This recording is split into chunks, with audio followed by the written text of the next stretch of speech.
Have you ever looked out your window late at night and realized someone was already looking back at you? Claire thought she had finally found her dream home. A quiet street, a peaceful neighborhood, nothing unusual. But across the road stood an old abandoned house, and every night on its crumbling balcony, a young girl appeared. She didn't move, she didn't speak. She only watched. At first, Claire thought it was just her imagination. Until one night, the girl wasn't across the street anymore. She was standing inside Claire's own window. It had only been 2 weeks since Claire moved into her new house, a small 2-story place on a quiet suburban street in Massachusetts. The realtor had called it quaint and peaceful, but the silence was unnerving, the kind that hummed in her ears when she was alone. Every night she found herself drawn to the wide front window in her living room, the one that looked directly across the street at the old house nobody lived in. The place was an eyesore compared to the others on the block. Its paint had peeled down to gray slats, the shutters clung by rusted hinges, and the porch sagged like tired shoulders. The house had been empty for decades, the neighbors told her, though no one seemed to know why. Claire didn't care. She liked the quiet, and her new job kept her too busy to worry about the sad skeleton of a home across the way. Until she saw the girl. It was close to midnight on a Thursday when Claire, cradling a glass of wine, stepped into the living room and froze. The moon cast a silvery glow across the street, and there on the rotting balcony of the abandoned house stood a girl. She looked no older than 12, dressed in a pale dress that hung loosely from her thin frame. Her hair fell in tangled waves around her face, but what unsettled Claire most was the way the girl stood completely still, eyes fixed directly on her. Claire blinked, rubbed her eyes, and glanced again. The balcony was empty. She laughed nervously at herself and sipped her wine.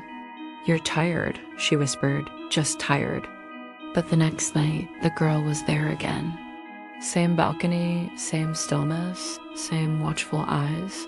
Claire's skin prickled with cold sweat. She pulled the curtains shut and told herself not to look. But curiosity clawed at her, and minutes later, she peeked out. The balcony was empty once more. Over the following days, the sightings became routine. Every night, sometime between 11 and midnight, the girl appeared. Sometimes she was at the balcony railing, sometimes farther back in the shadows, but always watching, never moving. Claire tried to rationalize it, a trick of the light, a neighborhood kid sneaking into the place for fun, even her own stress manifesting as hallucinations. But when she mentioned it to her next-door neighbor, an older woman named Ruth, the color drained from the woman's face. "You've seen her," Ruth said in a whisper, "the little girl." Claire's stomach dropped. "You mean you've seen her too?" Ruth nodded, glancing at the abandoned house as though afraid to speak too loudly. "We all have now and then, but she only shows herself to some people. Don't go looking for her. Don't even acknowledge her." That night, Claire couldn't sleep. Every creak of her new house sounded amplified. Around 11:30, she crept to the window, heart hammering. She told herself she wouldn't look, but her hand tugged the curtain aside anyway. The girl stood in the same spot, pale dress glowing faintly in the moonlight. Her head tilted slowly to one side, as though acknowledging that Claire was watching. Claire's breath hitched. She yanked the curtain shut and backed away from the window. Sleep was impossible. The image of that motionless child burned in her mind. Finally, as dawn light seeped into the room, exhaustion dragged Claire into a fitful sleep. The next day, against every instinct, Claire decided she needed to prove to herself that the house was empty. Maybe if she went inside, saw the dust and cobwebs for herself, she could shake the growing dread. By afternoon, she stood on the porch of the abandoned home, the boards creaking beneath her weight. The air smelled of mildew and rot. She hesitated, then pushed the door. It opened with a groan, heavy with years of disuse. Inside, the air was stale and damp. Cobwebs hung in curtains from the ceiling, and the wallpaper peeled in strips. Dust coated every surface, thick enough to mute her footsteps. She wandered from room to room, her heart racing but her eyes searching, nothing but decay. Then she found the photographs. In what must have once been the living room, an old trunk sat against the wall. Inside were black and white pictures, yellowed with age. Claire sifted through them with trembling hands. They showed a family, a man in a suit, a stern-looking woman, and a little girl. The same girl, the pale dress, the dark, tangled hair. Claire's breath caught as she realized the girl in the photographs was identical to the one she had been seeing across the street. She shoved the pictures back and slammed the trunk shut, her pulse pounding in her ears. She stumbled out of the house, barely bothering to close the door behind her, and hurried home. That night, she tried not to look. She curled on her couch with the TV blaring, curtains drawn tight. But when the clock struck midnight, she felt it, the weight of unseen eyes pressing on her. Against her will, she glanced at the window. The curtains stirred, though the windows were shut. And there, faintly, she saw it, the outline of a girl's face, not across the street this time, but inches away. Inside her own house. Claire screamed. Claire stumbled backward, knocking over the lamp. The living room flooded with darkness, broken only by the glow of the television. She clawed at the curtains, yanking them wide, but the window pane was empty. No girl, no pale face staring back. Her breathing came in ragged gasps. She tried to laugh at herself, to chalk it up to stress, but her hands trembled too badly to be convincing. The face hadn't been outside. It had been pressed against the inside of the glass. She left every light on that night. Sleep never came. By morning, she was hollow-eyed and jittery, pacing the living room like a cornered animal. At noon, Ruth knocked at the door, carrying a basket of muffins. "You look like Hal," the older woman said bluntly, setting the basket down. "She's been in your house, hasn't she?" Claire froze. "What do you mean? How do you know?" "Because that's what she does. She starts across the street. Then she comes closer.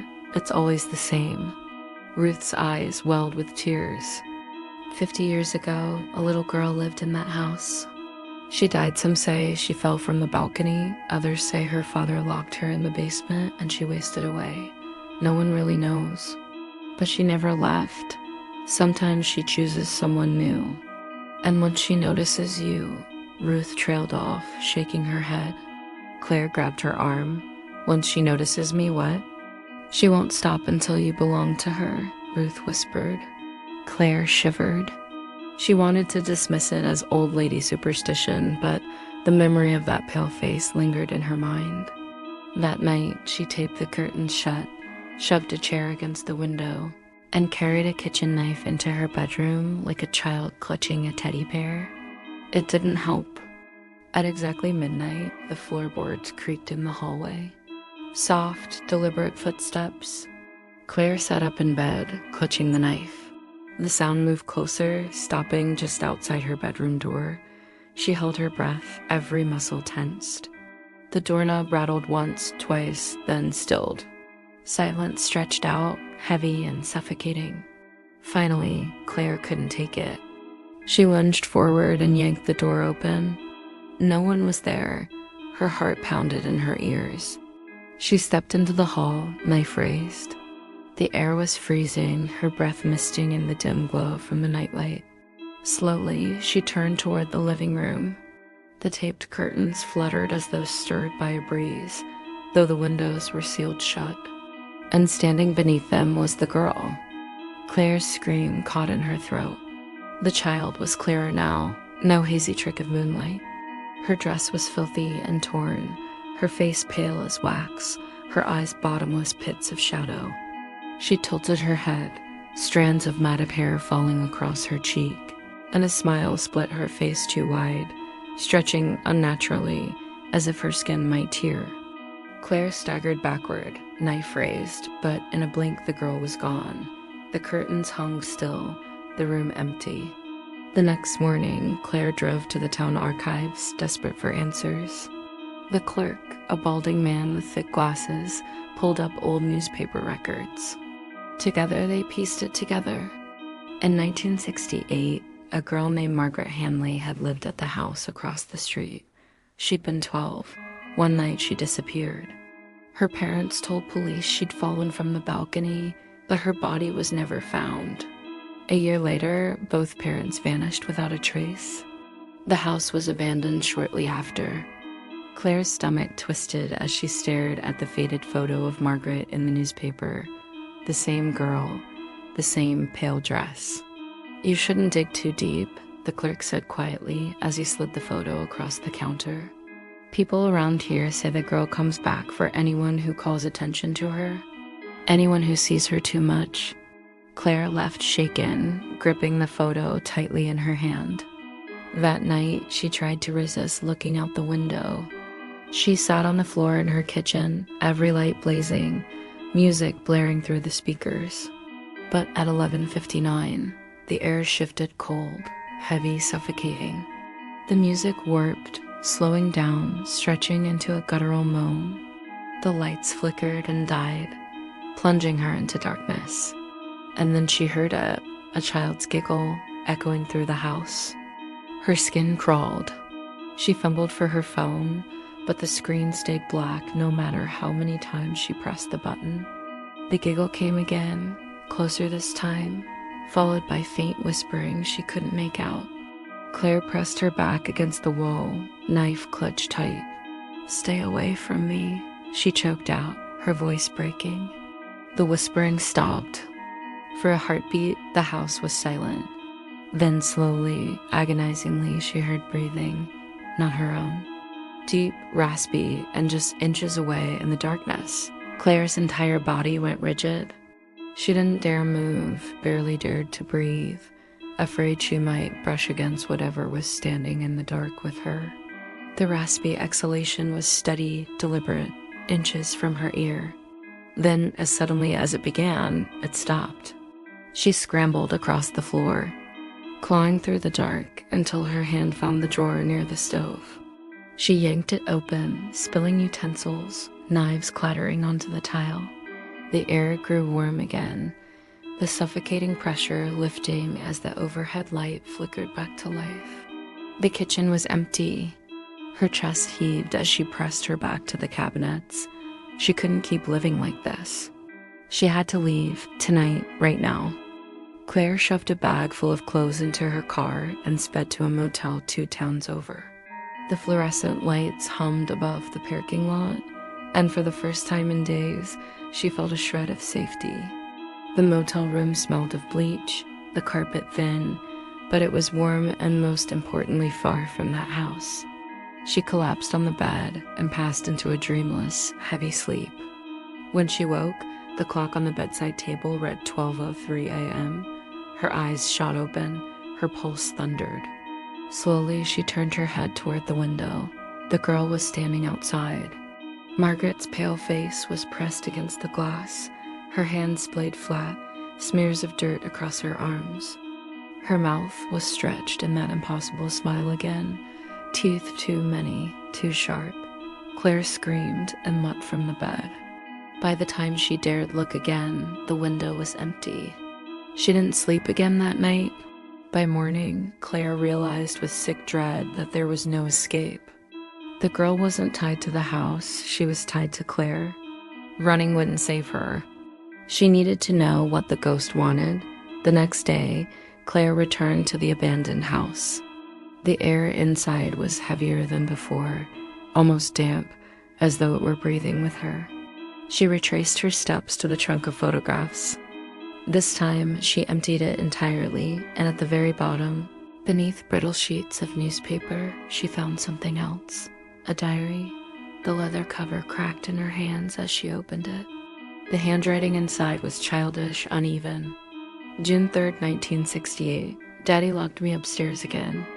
He says I can't play outside because I don't listen. Mommy won't look at me anymore. She just cries in the kitchen. June 7th, 1968. I'm so hungry. Daddy says if I'm good, I can come downstairs again.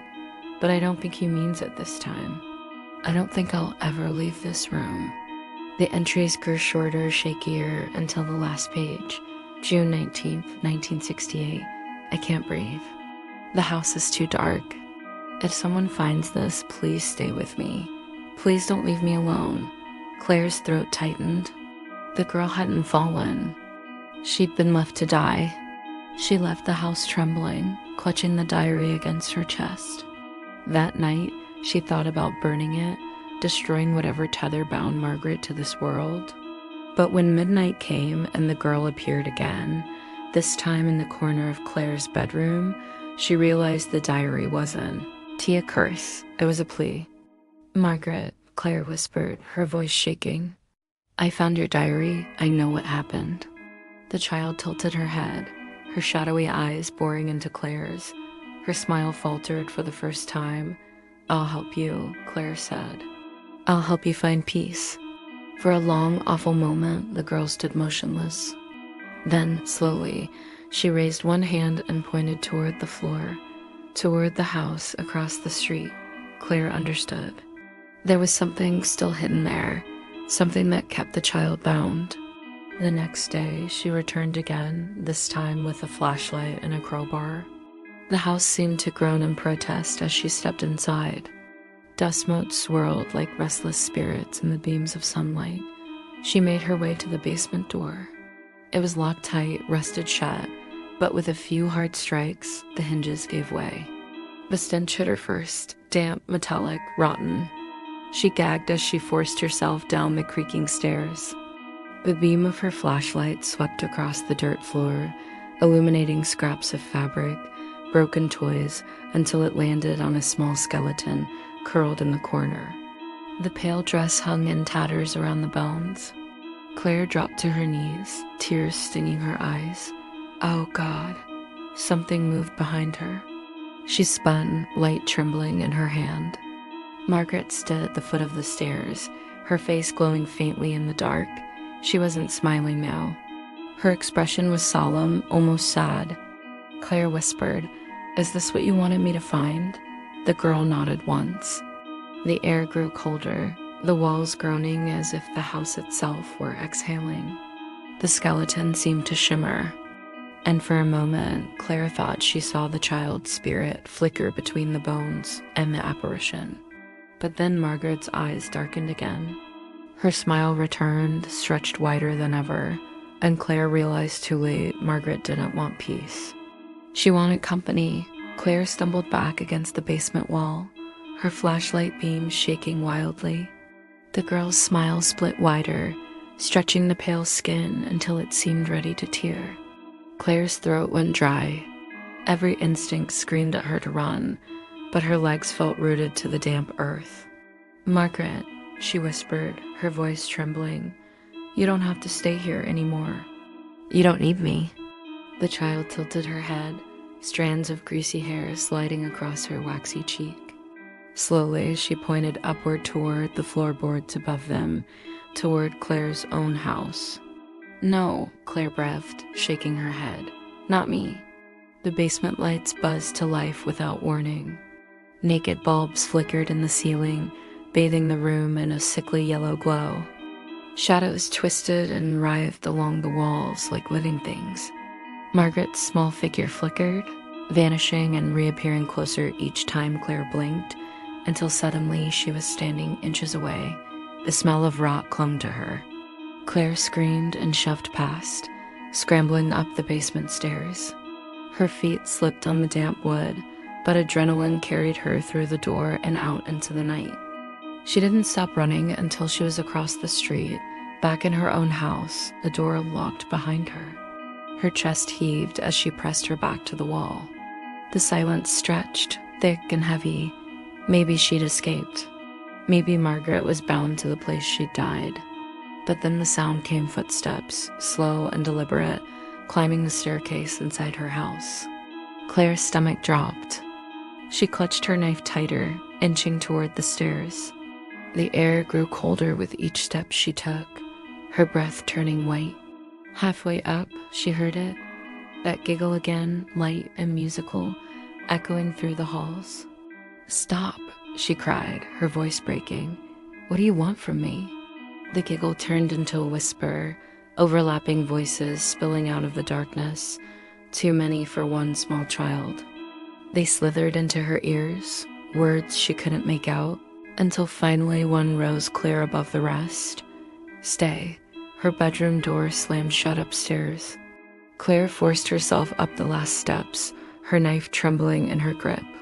She pushed the door open with her shoulder and froze. The room was transformed. The furniture was gone, replaced by peeling wallpaper and bare floorboards. The smell of mildew and dust choked the air. It wasn't her bedroom anymore. It was Margaret's. In the corner, the girl sat cross-legged on the floor, her pale dress spread around her like a pool of ash. She held the diary in her hands, stroking it as if it were a doll. When she looked up, her eyes were nothing but black voids. "You read my words," Margaret whispered, her voice hollow, echoing as though spoken from a cave. "Now you have to finish them?" Claire shook her head violently. "No, I don't belong here." But as she stepped back, the door slammed behind her, trapping her inside. The walls pulsed with shadow, whispering voices rising in a deafening chorus. The girl's grin widened as she stood, bones cracking audibly with the motion. Claire lunged for the window, slamming her shoulder against it, but the glass didn't give. The whispers grew louder, the air pressing against her chest until she could barely breathe. She spun toward the girl, knife raised. Margaret tilted her head, almost amused. Then, in an instant, she was gone. The room went silent. Claire's heart hammered in her ears. She took one shaky step toward the door, only to feel cold fingers wrap around her ankle. She shrieked, looking down. From beneath the floorboards, pale hands were reaching through, dozens of them, clutching at her legs, her waist, her arms. She slashed with the knife, but her blade passed through them like mist. The hands dragged her down, splinters tearing her skin as the floor seemed to soften beneath her. She fought, clawed, screamed, but the last thing she saw was Margaret's face emerging from the shadows, smiling with quiet satisfaction. The floor sealed shut. The house across the street stood silent once more. 2 weeks later, a for sale sign went up in front of Claire's house. Neighbors whispered about her sudden disappearance, shaking their heads. Some said she'd run off, others feared foul play. No one mentioned the girl in the abandoned house across the street. But at night, if you walked by Claire's old place, you might see her. A pale woman now, not a girl standing motionless at the bedroom window, her eyes black voids, watching the street below. And across the way, on the rotting balcony of the abandoned house, a smaller figure watches back, waiting.